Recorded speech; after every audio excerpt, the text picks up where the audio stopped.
What is up, everyone? This is Kenma. I just wanted to put out a video about my thoughts on the current LCS teams and my predictions of what are going to happen for playoffs before Worlds and stuff. So this is a picture of a tweet that I made before any games were played this split, and I had the bottom three being Curse, COL, and EG. So that was pretty on. Top four were C9, TSM, CLG, and LMQ, and I had Dignitas. So the only one that I was completely wrong on was, well, not completely wrong, but the only one that I was wrong on was with Dignitas. Let's look at the current standings right now. So right now we have a four-way tie with LMQ, CLG, Dignitas, and Solomid, and C9 is behind one game, and Curse is behind 3 games. And then we have Complexity and EG in the bottom 2. I'm just gonna go from the bottom up what I think. So EG, I'm actually surprised that they're not 7th place. I think they're a better team than Complexity, but they're definitely both in the bottom 2. So I thought after, well, I think Helios was a really great pickup, and Altech's proving that he's definitely a top LCS AD carry. I still think the rest of their team is too weak for them to progress and make it out of the bottom. Even like maybe making it out to the. I don't think they'll ever break into the top 5 with the current roster that they have right now. They need to replace their top, their mid, and their support. Especially their support. Crepo has been just performing horribly, and Altech's just. I think Altech deserves a better. I think Altech definitely deserves a better support. Altech and Helios are both really great players. But if they don't make a change, they're gonna stay in the bottom 2. That's guaranteed. But getting Helios and Altech is definitely a step in the right direction for that team. And then we got Complexity. So this is where I'm actually surprised. They're doing a lot better than I thought they would do, because especially after they lost Broken Shard, who I thought was Broken Shard was definitely one of their better players. So I haven't been watching their games, but some of the games that I saw them win, I was actually quite surprised that Kez and Westrice were doing really well. And then the other games I see them win, it's usually Robert and Bubba Dub will win their lane against supposedly stronger lanes. So congrats to them for doing a lot better than I expected. But I mean, they're still bottom 2. I don't know too much about the current challenger scene, but I'm sure the top of the challenger scene will definitely give those two a run for their money. I don't know which teams are at the top of the challenger scene, but I think those two would. So EG and Complexity, pretty much, I think EG needs to change. They need to have a big roster change, and they need some coaching and analysts, definitely. Complexity, I think they have an analyst, but I don't know anything about them, so I'm not going to say anything. I don't know if they have a coach. If they do, I don't know about it. Their players, they don't have that bad. Like Prawley's experienced. Roberts was one of the best ADs in the challenger scene, and he's doing well. Bubba Dub, I don't know much about. I'm sure he's decent. And then Westrice has actually been playing better than I thought he was, so good for him. And Corquez, I honestly I don't know enough about him to give an opinion, but I always heard he was weak. So Complexity, if they keep it the same, I don't see them getting out of bottom 2, but they're doing better than expected. And let's talk about Curse. So Curse, they just had a really good one. I think they went 3-1 in Super Weeks, so that was really good for them. What changed to this team last season besides Xpecial? Nothing. So you got to give a lot of props to Xpecial. Like that was when Xpecial talks about, you know, he talks at like post interview. I heard him talking after that one win they got, and he was like, I think we're gonna, you know, I think this is our run. I think we're gonna go to Worlds, this and that. You know, it's possible because there's no team in NA is like dominant, so like anything is possible. But when he left, I don't know if he left, or I don't know the circumstances behind him not rejoining TSM, because I thought for sure he'd rejoin. But he knows in his head that them making Worlds is going to be a long shot. I mean, it's a possibility, but it's a long shot. And he knew that joining Curse, you know. But Curse is an awesome company, and all the guys are cool, and they're all, like, for all what I know, they're hungry, and that's really what matters. Like, if your team doesn't want to win and get better, they're not going to. Like, look at my team, perfect example. Okay, and so this would probably be the biggest surprise is C9. I think like I said, I haven't been watching the LCS closely, but I've been watching like highlights and stuff, and what I've seen in C9 that's been like just repeatedly a weak link is high. Like after his surgery, he hasn't been back in form, and that's been costing them a lot of games.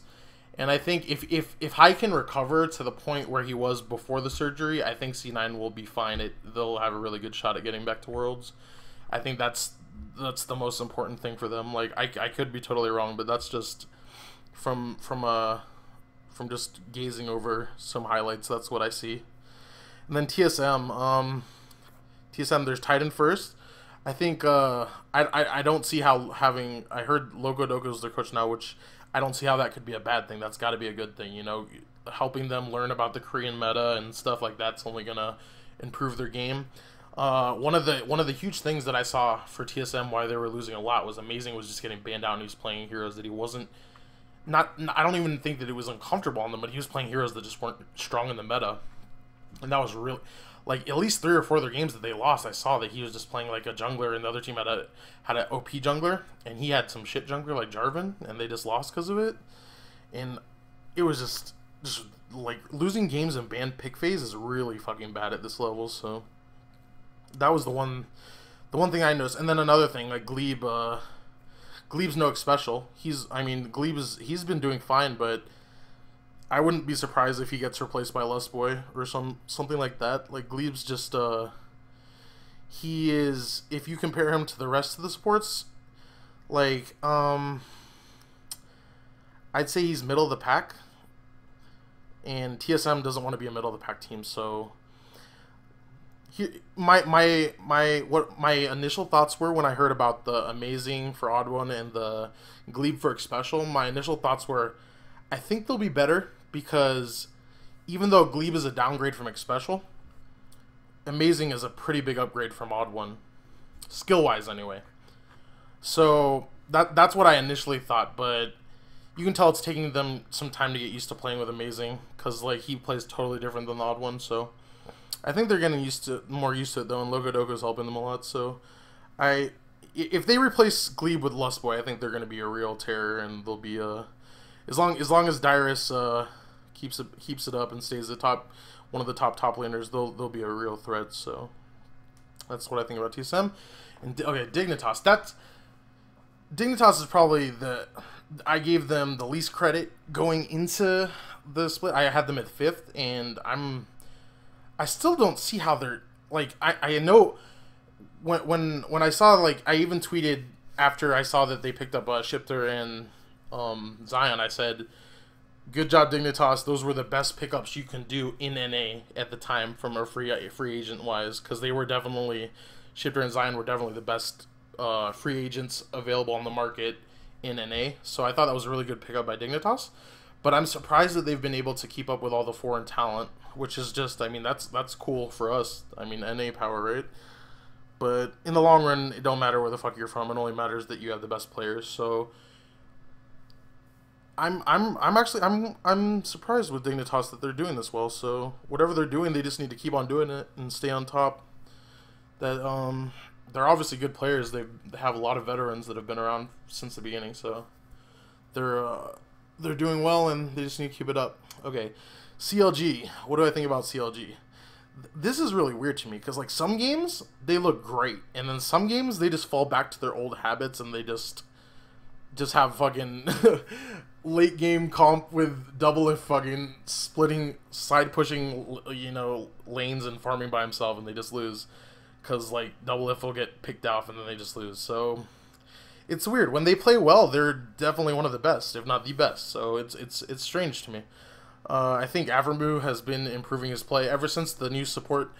I think Avermu was a lot weaker in the old support patch because supports were more of an actual support. They weren't really playmakers, and he's actually stronger at the like carry type support than it is now. So I think that's another reason why CLG started doing better.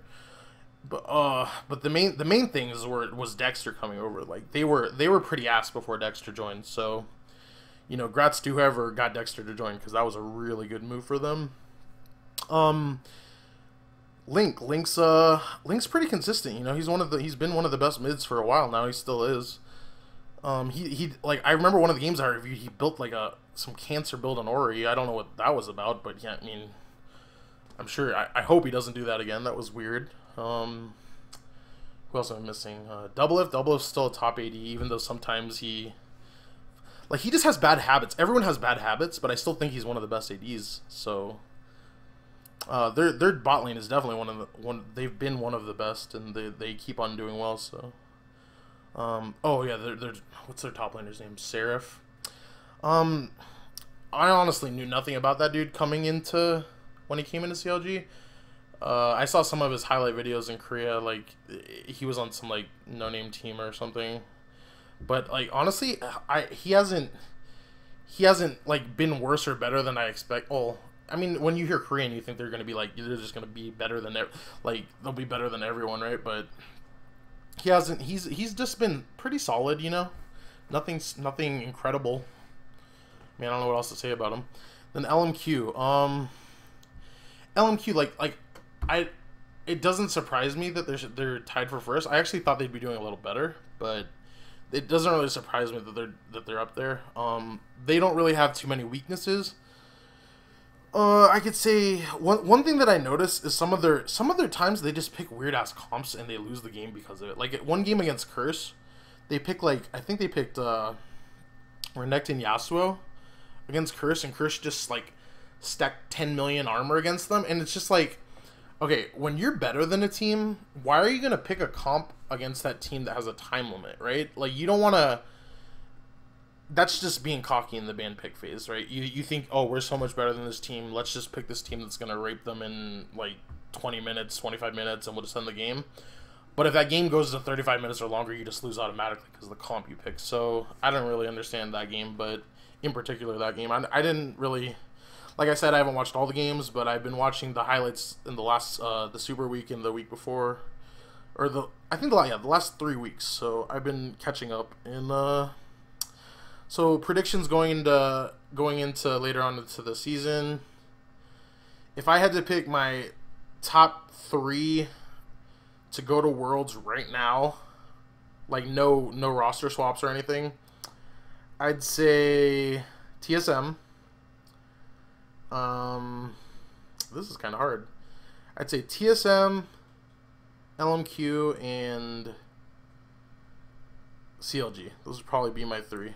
And CLG could be replaced with C9 if High gets better and starts playing like he used to. I think they'll overtake CLG. I don't think Dignitas is like I think they're doing better than I expected them to do, and I don't think they're gonna do better. I think they've peaked, so I could be wrong. You know, that's just what I think. Thanks. I'll be putting out more videos soon, so be on the lookout. Thanks, guys.